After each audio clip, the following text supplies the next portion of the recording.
All right, everyone, you're listening to the Road to Ripped podcast. I am your co-host, Christopher Walker, here with Greg O'Gallagher. Or as I like to say, Gregulus O'Gallagher. Gregulus, what's going on? How are we? We're good. Yeah, today we're actually going to be talking about workout myths. So we're going to bust some training myths. We came up with a list of what we think are the most common myths that people tend to believe that are wrong, and we're going to talk about it. And you may believe one or seven of these to be true. We have 7 of them. Regardless, we're going to help you out and hopefully bust through these myths for you. We're going to be testing your workout IQ, see how much you know, and this is going to be very applicable for both men and women. Same myths here that we commonly see. So we're going to break it up into 2 sections. The first one will be fat loss, and let's start off there.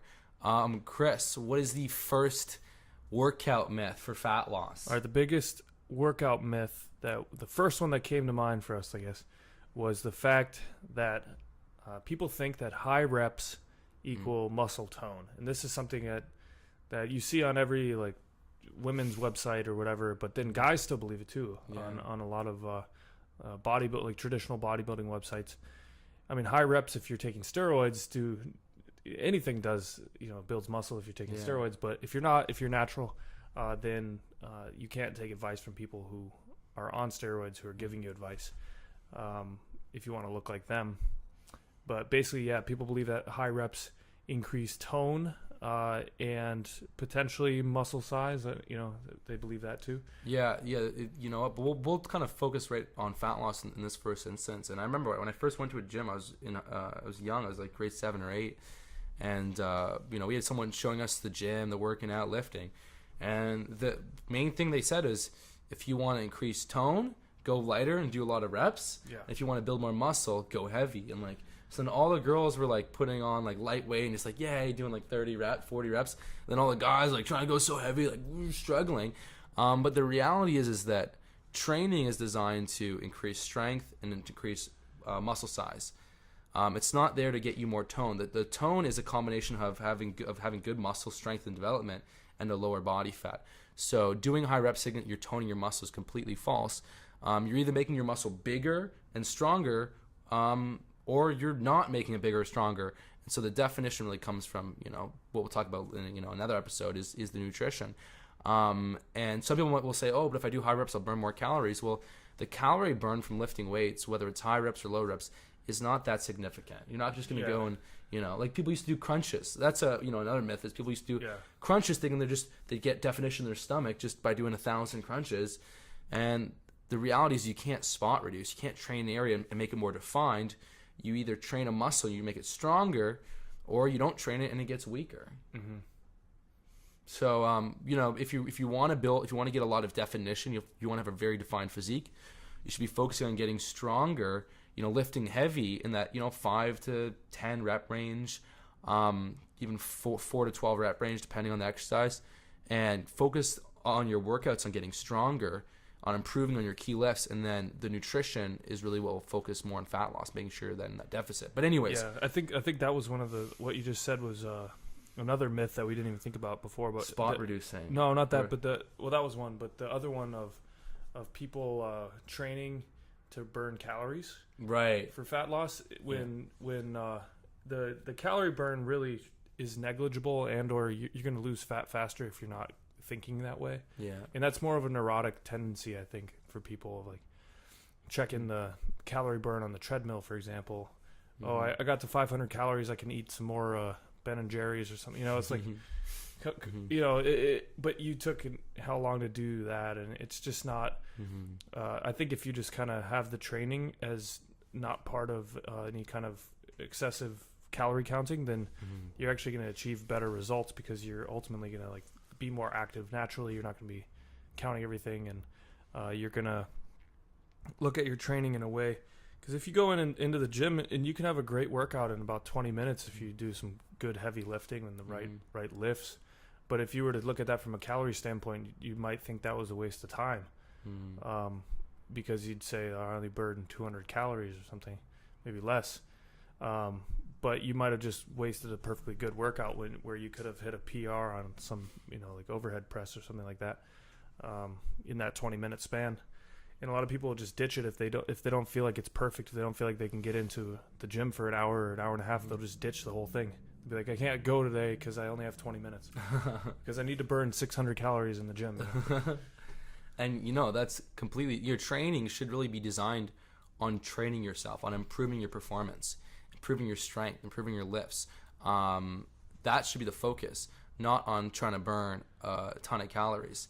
And when you come from that frame of mind, getting in a better shape is a lot more easy. And then plus, if you focus on getting stronger in the gym, what will happen is if your nutrition is dialed in properly, you'll actually lose more fat because the training will make sure that you maintain your muscle. So if you're going to lose 10 pounds anyways, if you don't lift, you might lose 4 pounds of muscle. But then if you train, you might actually gain 2 pounds of muscle and lose 12 pounds of fat. So the training actually, like when you train for the strength, it is mind-blowing how effective it is for your physique. And on the note of cardio, because a lot of people, that's another myth, is a lot of people will do, they'll work out to lose fat. It really doesn't make a lick of a difference. In fact, I used to do a lot of cardio and it didn't really change much. The only thing that really mattered was my diet on point. If my diet's on point, then I'll lean up. If I could do an hour of cardio a day and I could screw up a little bit on my diet, and I'd gain weight. So the cardio, it doesn't make as much difference as people think.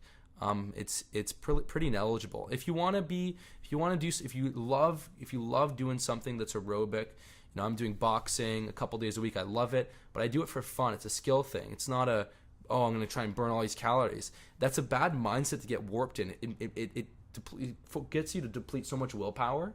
And so when you're always thinking about burning calories, it actually makes it harder to stick to your diet. It gives you more cravings and guilt. Yeah, it's like the whole thing of when you're riding a bike and you look at a tree. You're riding a mountain bike and you're like looking at a tree.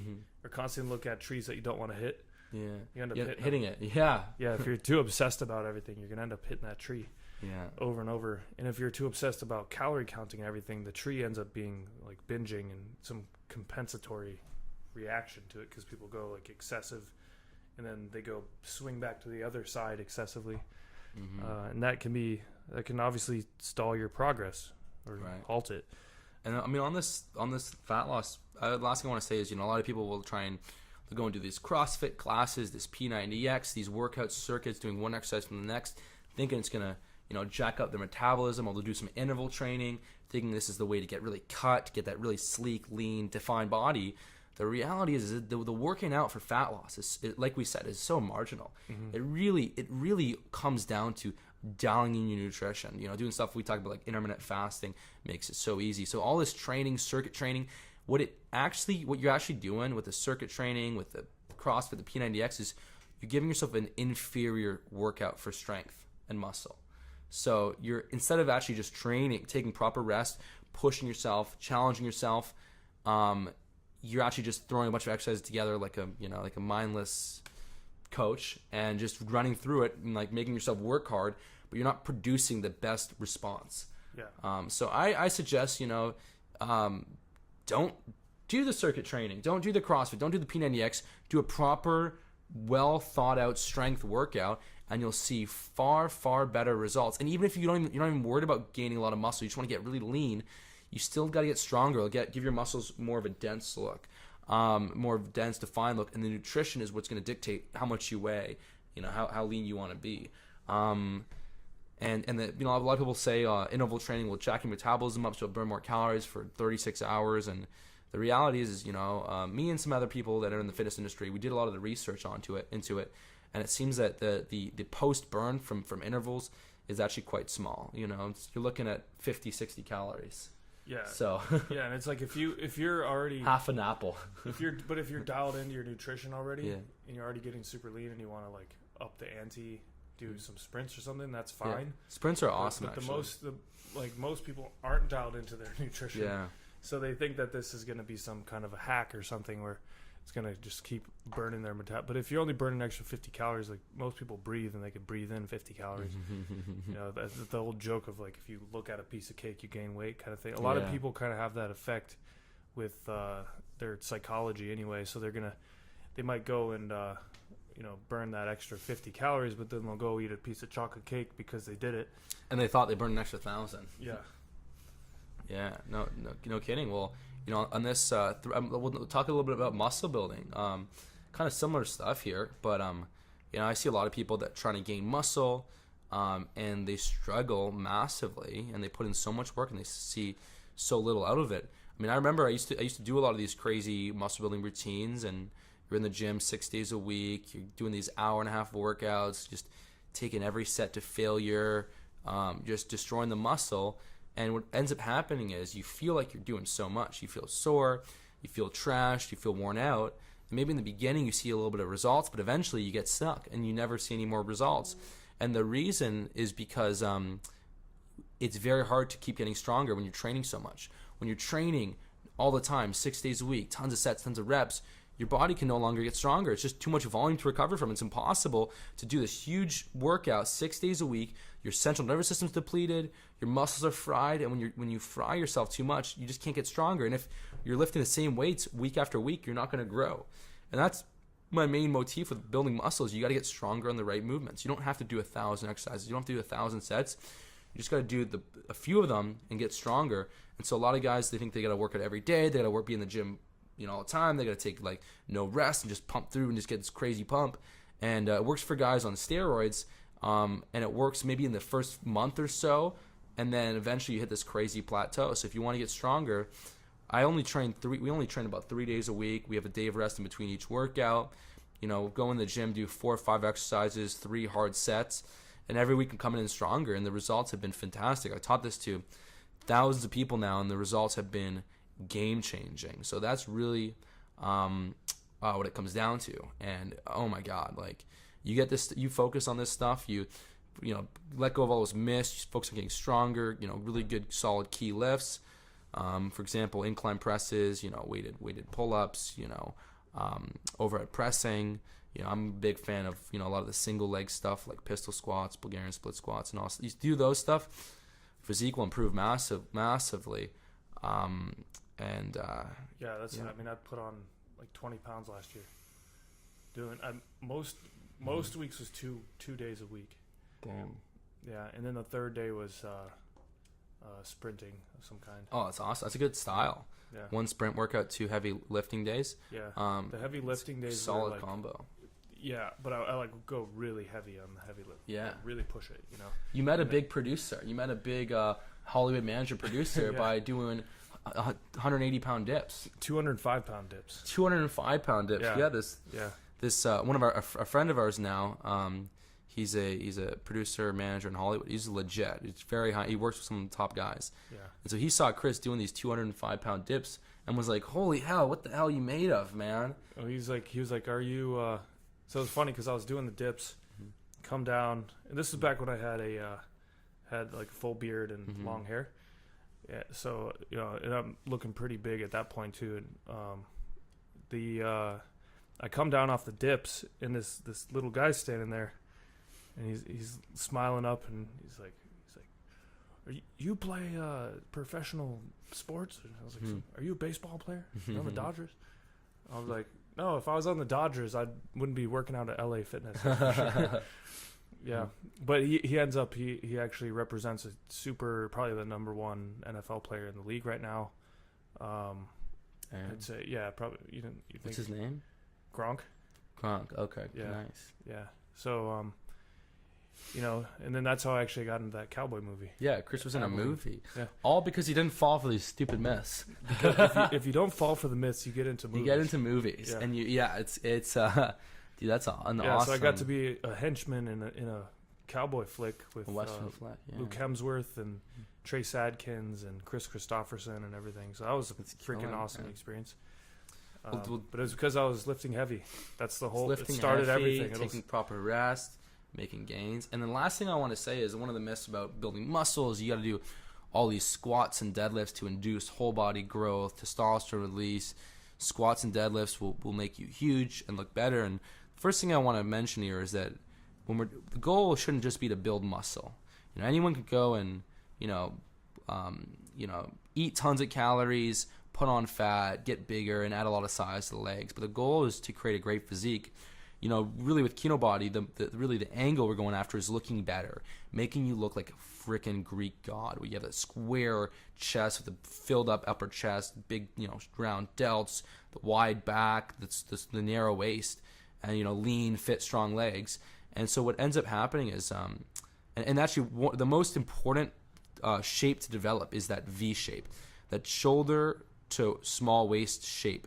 It's actually been shown to be the strongest sign of physical attraction in men. And a lot of guys, they'll work out, they'll eat tons of calories, they'll do lots of squats and deadlifts, and they'll actually end up gaining fat. They'll actually be losing their V. They'll do a lot of flat benching without doing the incline, the shoulder presses, so they'll get like the perky lower chest popping, and they'll do all these squats and deadlifts and eat 4,000 calories a day, and so they get these bigger hips. They get the hips, so they get that hip look and the sweep, and they end up looking like crap. They don't look good. They don't look aesthetic in the least. And it's one of the issues is that people are like doing tons of squats and deadlifts. You want to train your legs. You want to definitely train your legs. But if you get in the habit of devoting 80% of your energy and attention to squats and deadlifts, well, your legs are the biggest muscle groups on you.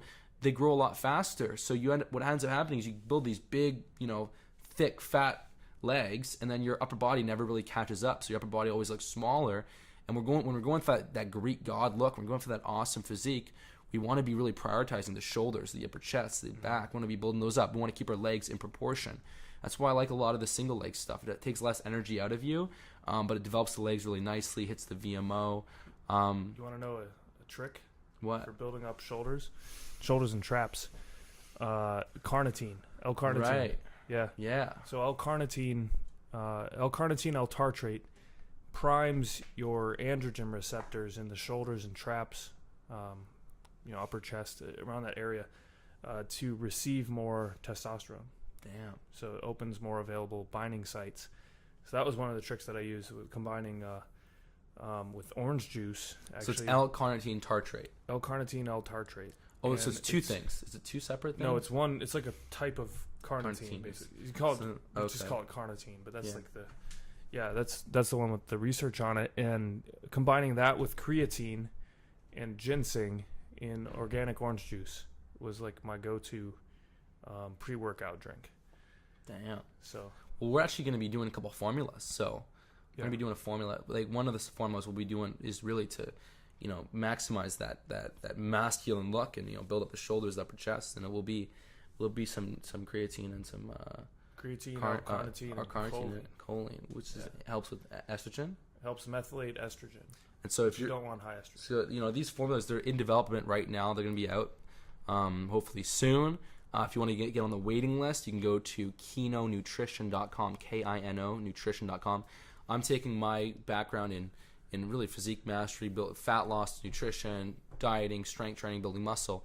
And Chris is taking his background in his neuroscience and his knowledge in health and supplements. We're putting together some cool stuff. So you go to kinonutrition.com.